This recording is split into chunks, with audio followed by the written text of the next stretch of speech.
Good morning class. कल हम लोगों ने एक नए चैप्टर के बारे में बात करी थी, बचपन छीनता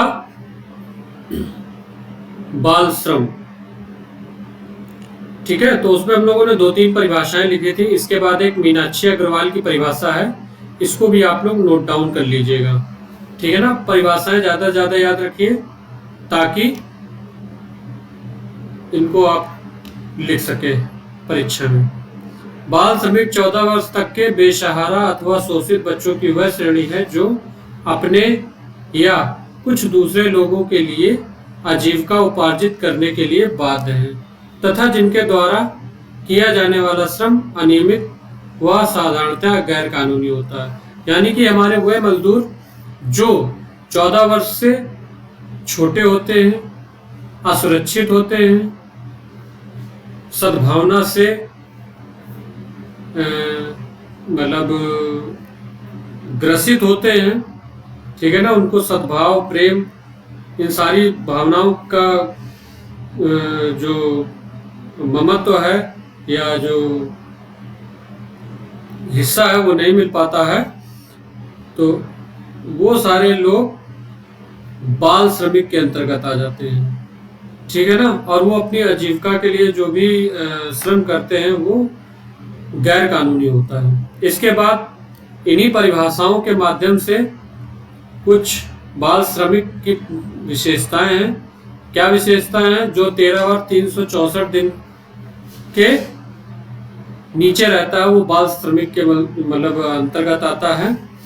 ठीक है ना, इस आयु के बालकों द्वारा किया जाने वाला श्रम गैर कानूनी होता है।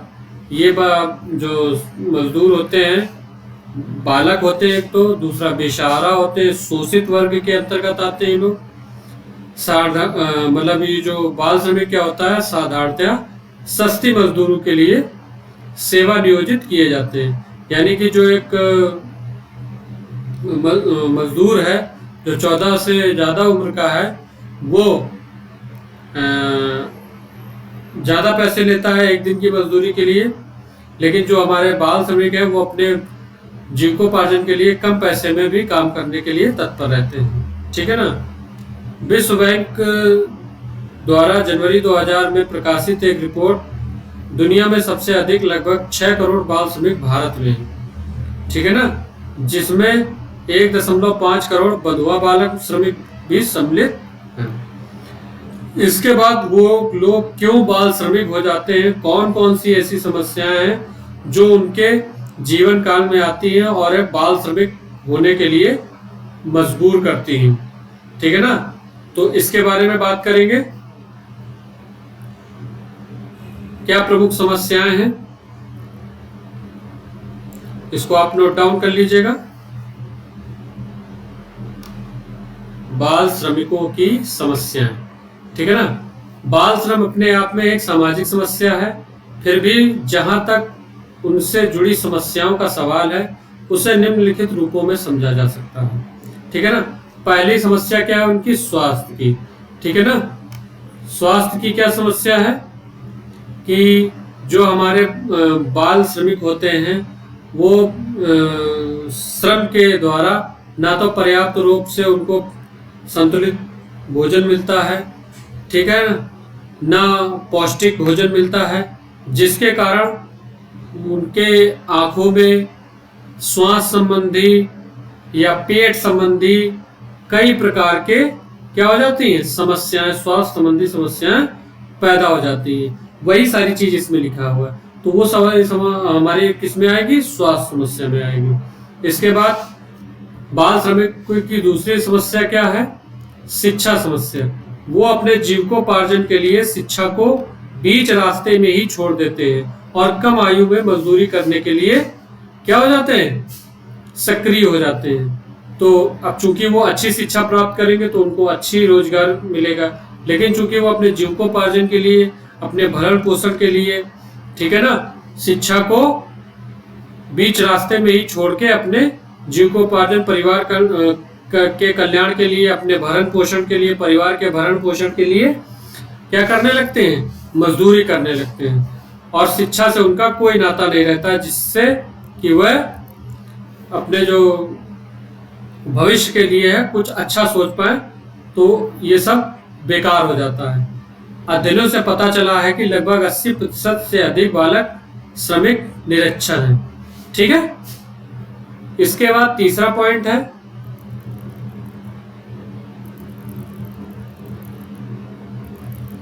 आर्थिक समस्या। जैसा कि मैंने बताया कि जो उनके परिवार की आर्थिक समस्या होती है, पैसों की समस्या होती है, धन की समस्या होती है, ठीक है ना, जीविकोपार्जन की समस्या होती है, अर्थोपार्जन के लिए वो लोग कम आयु से ही श्रम व मजदूरी करने लगते हैं। ठीक है ना। और क्या कहते हैं,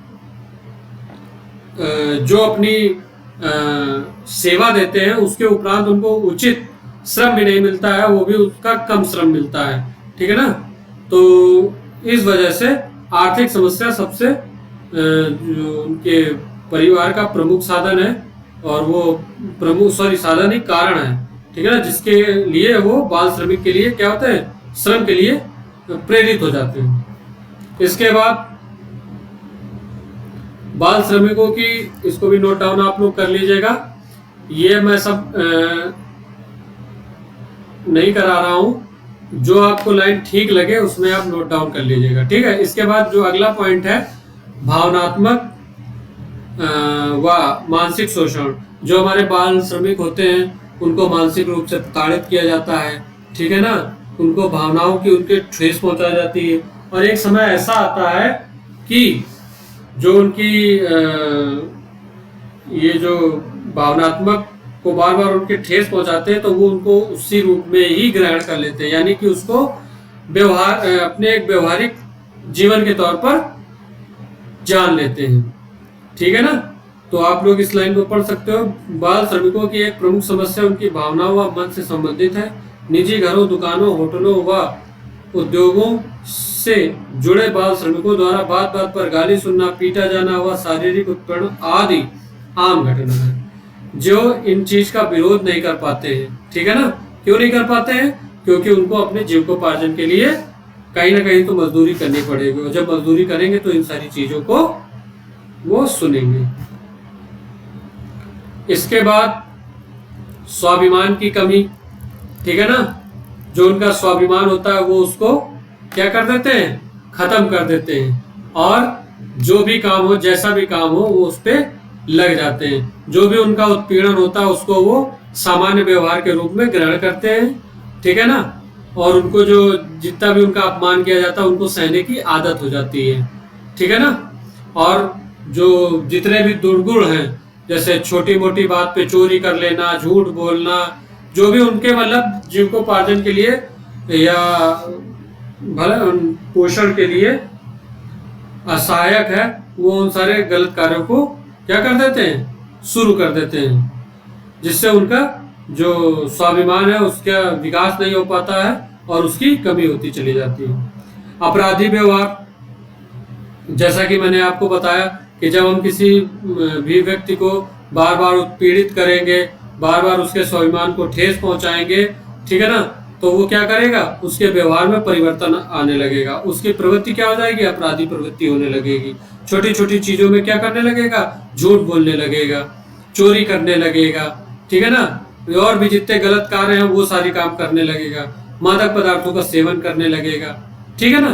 तो इन सारे जो अपराधी व्यवहार है उनको क्या वो करेगा, जन्म देने लगेगा, और जब जन्म देने लगेगा तो वैसे उसकी मनोवृत्ति हो जाएगी। ठीक है ना। तो मैं आपसे ये उम्मीद है कि आप लोग इसको अपने शब्दों में या जो लाइन आपको अच्छी लगेगी उसको आप लिख सकते हो। ठीक है ना। इसके बाद व्यक्तिक विघटन। बाल श्रमिकों का तत्कालीन सामाजिक परिस्थितियों से सामंजस्य स्थापित नहीं हो पाता है। बाल श्रमिकों का शारीरिक व मानसिक शोषण होता है, जिससे उनमें निराशा व मानसिक तनाव का विकास होता है तथा वे अपने जीवन को बोझ समझने लगते हैं। इन परिस्थितियों में व्यक्तिक विघटन की समस्या उभरती है।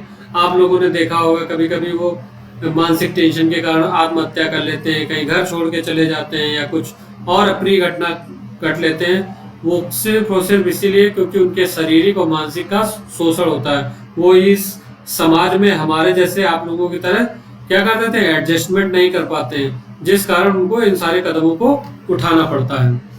ठीक है। इसको आप लोग नोट कर लीजिएगा।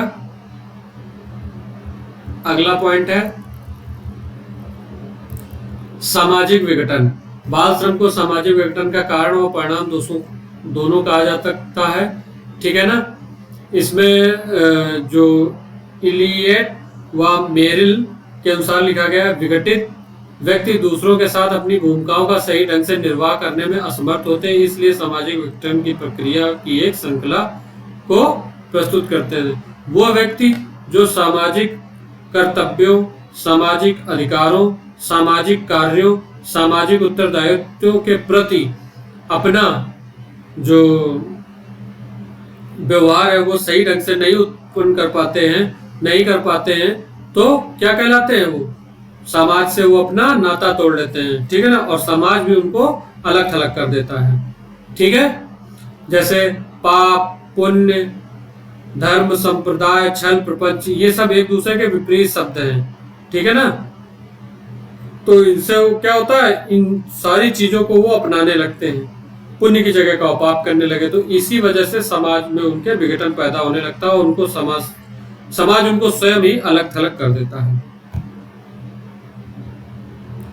इसके बाद अगला पॉइंट है बाल श्रम, निःशुल्क एवं अनिवार्य शिक्षा। इसके बारे में हम लोग कल पढ़ेंगे, ठीक है। आप लोग वीडियो को जरूर देखिए, लाइक करिए, शेयर करिए, सब्सक्राइब करिए, और जो भी समस्या आ रही हो उसको आप लोग तुरंत पूछिए, ठीक है ना। Thank you class.